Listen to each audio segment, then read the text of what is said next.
Teman-teman, rakyat Sabah, tolong share, repost dan juga viralkan VTT Atan. Boleh? Terima kasih banyak.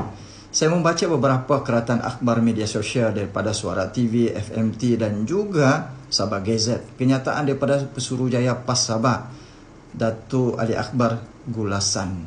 Apa kenyataan dia? Dia kata, dia sokong Haji G, PAS Sabah sokong Haji G dan sokong GRS. Sebagai, sokonglah dalam pilihan raya nanti kan.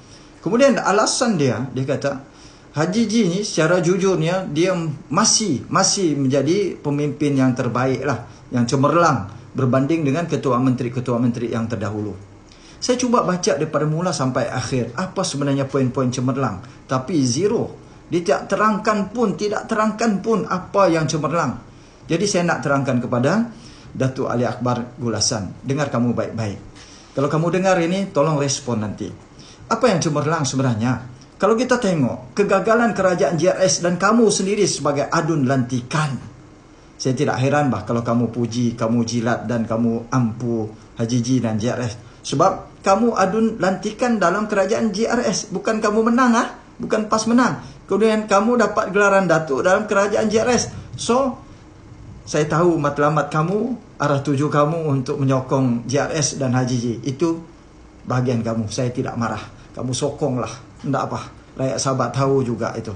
Di mana letaknya PAS dan kamu sendiri dalam pilihan raya ini nanti.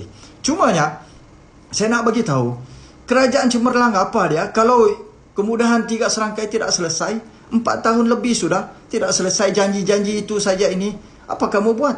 Kamu ada bercakap dengan Haji J.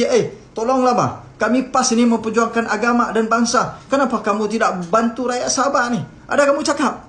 Oh, tiada. Sebab lantikan kan? Jadi terpaksa zip mulut. Ini masalah skandal rasuah ni. Ada PAS Sabah keluarkan kenyataan mengkritik rakan-rakan dalam kerajaan GRS. Ada kamu keluarkan kenyataan. Kalau di Melaya, rasuah ini ditentang oleh PAS Melaya. Apakah hari ini PAS Melaya dengan PAS Sabah ini dua entiti yang berbeza? Dua cabang yang berbeza? Kalau begitu berbeza, maknanya PAS sudah keluar daripada landasan penubuhan parti dia. Adalah untuk menentang syariat, mengikut syariat dan menentang kemungkaran ataupun hal-hal yang terkait dengan kerosakan. Ini matlamat PAS. Jadi kalau kamu tidak pernah mengeluarkan kenyataan di Sabah, PAS Sabah tidak pernah mengkritik adun-adun GRS yang kedapatan rasuah, maka apa yang kamu mau perjuangkan dalam agama, dalam PAS? Ini saya katakan retorik semata-mata kamu ni, Datuk Ali Akbar Gulasan. Kamu tolong respon ini nanti. Kemudian apa lagi? Pemberian konsesi balak kepada syarikat masa zaman GRS. Banyak lagi kalau kita mau cakap. Tetapi cukuplah dalam tempoh yang sikit ni kamu ulas, saya balas lagi nanti. Jadi itu hanyalah retorik kamu. Tidak heran kami rakyat Sabah, kerana hari ini kita nampak PAS Sabah ini sudah jauh daripada landasan penubuhan PAS yang sebenar. Memperjuangkan agama, mempertahankan agama yang hak dan melawan yang batil. Suara kamu sudah di-zip. Bye-bye.